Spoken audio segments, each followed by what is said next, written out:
Então você já começa a perceber o que é o jejum bíblico, como que deve ser. O jejum bíblico, ele deve ser seguido de oração, louvor, adoração, leitura e meditação na palavra de Deus. Esse é o jejum bíblico. Esse é o jejum que agrada a Deus. Porque você não está jejuando para você mesmo. Entendeu? Porque tem muito crente, que eu creio que não é o crente fiel, que ele confunde o jejum bíblico com o jejum científico, mas nesse caso é o jejum que ele quer mostrar para os outros que ele quer estar jejuando. Esse não é o jejum bíblico. Quando ele quer mostrar para os outros que ele está jejuando, é só ele falar, eu estou jejuando. Ele começa a espalhar para todo mundo que ele está jejuando. Tá certo? Por quê? Porque ele quer impressionar, porque ele quer ser promovido, etc. e tal. Mas o jejum bíblico não é para você, não é para quem está fazendo o jejum. O jejum bíblico, assim como todas as coisas, elas têm que ser direcionadas para quem? Para Deus. Por isso que fala jejum bíblico. É o jejum que Deus precisa aceitar. Entenderam? Sim ou não? É o jejum bíblico, então tem que ser seguido essas coisas. Vamos abrir um parênteses? Pastor, estou trabalhando, não estou conseguindo ficar 100%. Aí não tem problema. O que vai valer o quê? É a intenção.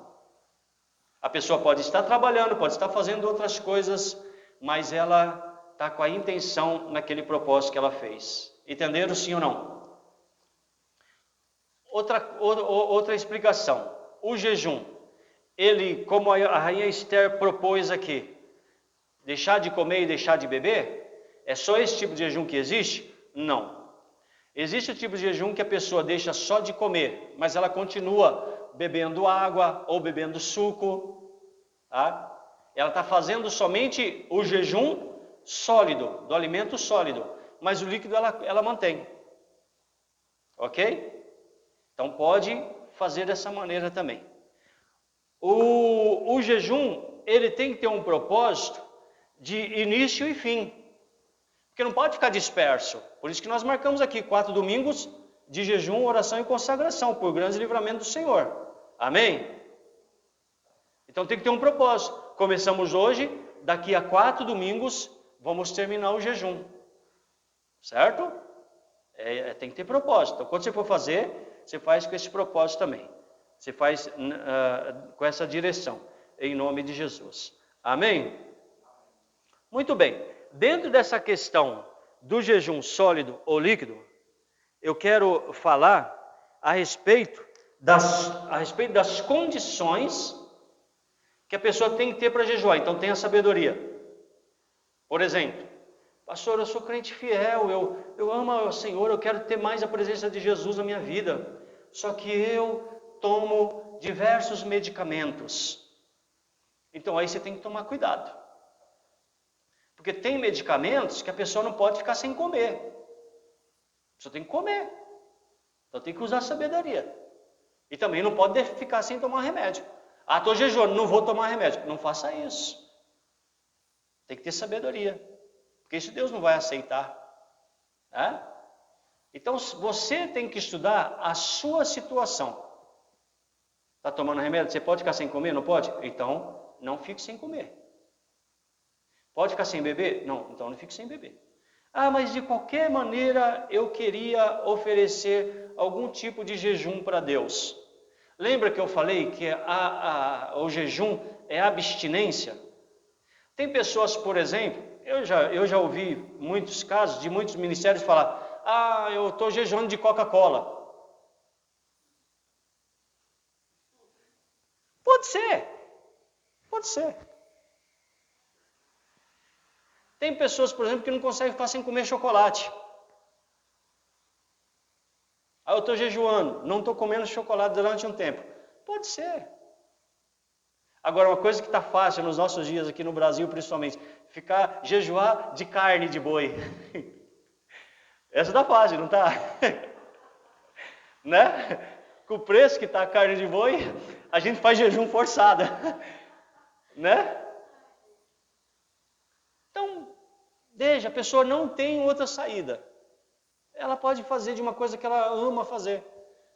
Tem gente que fala, vou fazer jejum de palavras. Tem gente que fala tanto, agora estou jejuando, estou ficar em silêncio, né? Então, Pode ser. Porém, nós vemos na palavra de Deus que o jejum bíblico, é aquele que a pessoa se abstém de alimento sólido e de alimento líquido. Entenderam até aí? Muito bem. Por que nós estamos falando de livramento na palavra de Deus? O povo, ele tinha sido levado cativo para a Babilônia, os babilônicos vão, né? E a gente vê reis babilônicos como Nabucodonosor, né? O próprio filho de Nabucodonosor. Que o propósito era qual? O povo judeu, o povo de Deus, desobedeceu a Deus. Mesmo mediante tudo que Deus tinha feito para o povo desobedeceu a Deus, deixou as leis de Deus. Muitos até mesmo passaram a adorar deuses pagãos. Deus falou assim, ó, vocês vão para a terra que mana leite e mel, mas quando chegar lá, não adorem o Deus dessas nações. Não queiram pegar e dar a filha de vocês em casamento para esses povos, e nem peguem as filhas deles para os seus filhos em casamento. Eu abomino isso. O que aconteceu? O povo fez tudo o contrário, desobedeceu a Deus. Deus permite que a Babilônia vai lá, leve cativo o povo, e o povo é levado para a Babilônia. Passado Nabucodonosor, a gente percebe que os médios persas, na palavra de Deus, eles ganham território, eles vêm, invadem, e eles passam a imperar, a reinar sobre aquele lugar, sobre aquele país. Nesse caso, no caso de Esther, a gente vê quem? Os medos e os persas, tá? Dominando o povo de Deus, tá certo? E esse rei, né, chamado Assuero, ele está no trono. A esposa dele, que é a rainha Vasti, ela se recusa a comparecer no banquete que o rei Assuero deu, na festa que o rei Assuero deu. Diz a Bíblia que a rainha Vasti era muito bonita, e o rei Assuero queria mostrar ali para os colegas, para os amigos dele, e inclusive nessa festa estava a mais alta, as pessoas da mais alta corte. Os primeiros ministros estavam ali. Os governadores das províncias, todos estavam ali. Estavam lá, a nata estava reunida nesta festa. E você já imaginou o carão que a Vasti faz o rei Assuero passar? Foi terrível. Ela falou, não vou. E não compareceu à festa. Aí o rei vira para os seus conselheiros e fala, e agora, o que eu vou fazer? O que vocês me aconselham a fazer? Os líderes chegam e falam, olha, se o senhor não fizer alguma coisa, tomar uma atitude drástica, que vai acontecer que em todas as províncias, em todo o reino, as mulheres não vão querer respeitar os seus maridos. E aí vai ficar ruim a situação dos homens, dos maridos. Então, faça o seguinte, traga punição para Vasti. Ok? Traga punição para Vasti. E aí foi o que Assuero fez. Ele tirou a Vasti desse cargo de rainha. Foi deposta. E aí eles dão esse conselho para o rei e falam, olha, junta aí, pede para juntar as moças aí de vários lugares, tragam aí as virgens, as moças mais lindas que existem aí, e trate delas por um ano. E depois escolha uma outra rainha para colocar no lugar da Vasti. Foi isso que o rei fez. Entra em cena, nessa hora, Mordecai, que era da tribo de Benjamim, a menor tribo de Israel. E Mordecai vai lá e alista a Esther. E a Esther, ela passa a ser candidata à rainha. E a Esther ficou, diz essa passagem antes, vocês vão ver que é interessante, que em um primeiro momento, cerca de 6 meses, era tratada com mirra ali, né? E depois o outro período era tratado de outra maneira. Ou seja, essas moças elas eram levadas para um local que seria hoje em dia esse local de tratamento de beleza que eles chamam de spa, né? Tá certo? Então eu poderia dizer que aqui era o spa da época, ok? Depois desse 1 ano, foi proposto que essas moças fossem colocadas diante do rei. E aí o rei escolheria qual moça com quem ele iria se casar e que seria a rainha. Então foram passadas ali muitas moças diante do rei, certo? Vamos lá. Nesse ínterim, o que está acontecendo? O Mordecai, ele adquire um ofício lá no reino, tá?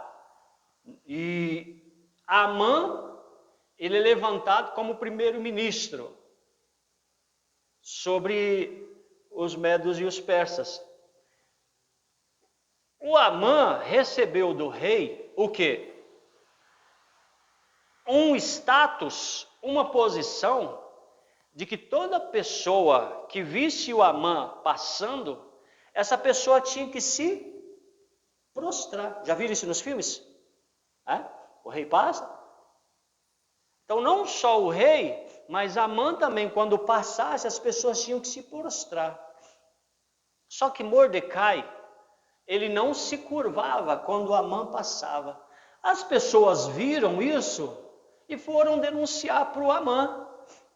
Ô Amã, tem um certo judeu aí chamado Mordecai, ele não se prostra quando você passa. Isso, diz a Bíblia, que acendeu a fúria de Amã. E o Amã foi falar com o rei. Amã falou, tem um certo Mordecai aí que ele é rebelde, ele não obedece às leis do rei. Claro que Amã não estava preocupado com as leis do rei, não é verdade? Estava preocupado com a sua própria vaidade, né? E aí, o Amã dá a ideia pro rei. Faça uma lei aí, que é o seguinte, que todos os judeus sejam destruídos, mortos a fio de espada. E marcou-se uma data para esses judeus serem destruídos. Isso chegou, lógico, ao conhecimento de Mordecai, tá? E Mordecai foi lá, ficou na porta do reino lá, colocou sacos, né? Porque a pessoa, antigamente, entre os judeus, a pessoa, ela, para falar que ela estava no estado de humilhação, ela se vestia de pano grosseiro, pano de saco, tá? É parecido com o mendigo que a gente vê na nossa cultura. A pessoa fica bem maltrapilha mesmo. E para entrar naquele lugar onde era o reino, ou palácio, não podia entrar como um mendigo. Então, os soldados já barraram já barraram o Mordecai logo na porta. E o Mordecai ali na porta, a Esther, ela ficou sabendo que ele estava ali. E a Esther mandou roupas, né? Pediu para os seus eunucos ali levarem roupas para o Mordecai. Aí o Mordecai as vestiu e entrou no palácio. Foi falar com Esther. Eu acredito que Esther deve ter falado: o que aconteceu, Mordecai? Só para informação, Mordecai era primo de Esther, tá? Por causa dela, quando eles foram levados cativos, Mordecai pegou essa que era prima dele e a criou como se fosse filha, ok? Mordecai chega na presença de Esther, e é lógico que Esther, eu acredito, estava preocupada, chegou para Mordecai e questionou Mordecai: o que está acontecendo, o que foi, por que está desse jeito? Aí Mordecai fala para Esther, que agora já era rainha, então só voltando lá. As moças foram todas passadas diante do rei. Quando o rei, ele vê Esther, e a Bíblia diz que Esther era muito simpática. Esther conquistava todos com sua simpatia. Além de ser uma moça muito bela. E aí diz a Bíblia que o rei, ele se afeiçoa por Ester e o rei faz de Ester rainha, tá? Então agora, nesse momento que Mordecai está perante a Ester é a rainha. E o Mordecai chega para Ester e fala: ô Ester, tem uma lei aí, uma ordem que diz que é para matar os judeus. E não pense você, por estar no palácio, que você não vai morrer não. Porque quando descobrirem que você é judia, você vai ser morta também. Aí a Ester, ela chega para Mordecai e propõe isso que nós lemos aqui. Vai, ajunta todos os judeus que se acharem em Suzã, e jejuai por mim, e não comais nem bebais por 3 dias, nem de noite nem de dia.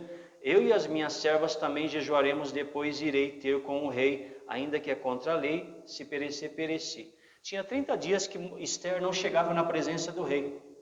Olha só, o rei, ele tinha que chamar a mulher, né? A mulher ficava lá no palácio dela, lá na casa dela, lá. Quando o rei queria, chama lá, fulano. Aí entrava na presença do rei. Se comparecesse na presença do rei sem ser chamado, diz, conforme a lei, a pessoa era morta na hora. Era pena de morte. Então por isso que Ester, ela estava com medo também. Então agora ela está, não só ela, numa situação de ameaça total de morte, né? E também ela está diante de uma atitude que, se ela tomar aquela atitude, ela poderia morrer. Mas aí, falando em grosso modo, se correr o bicho pega, se ficar o bicho come, então faz o seguinte, vai lá, vai orar, vai jejuar. Aí eu creio que a partir daí ela já muda essa frase. Se correr o bicho pega, se orar e jejuar, o bicho corre, o bicho foge. E aí ela propõe isso. Vou resumir a história para não cansar vocês. Ela propõe isso e não só ela, como as suas servas, mas todos os judeus, incluindo Mordecai, começam a se consagrar, orar e jejuar. Coloca diante do Senhor aquela causa. Ok? Agora vamos começar a falar acerca da nossa vida. Pode?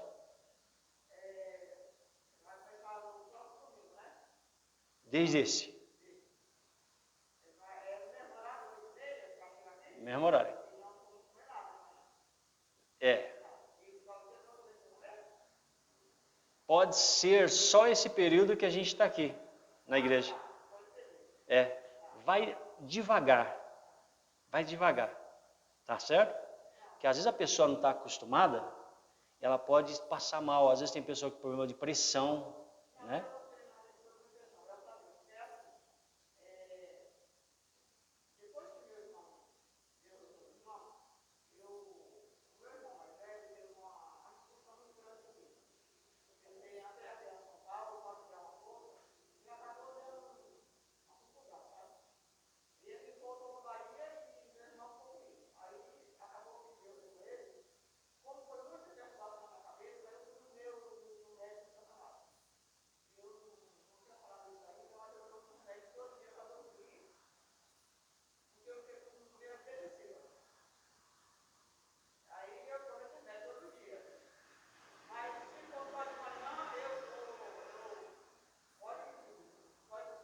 Isso, pode ser.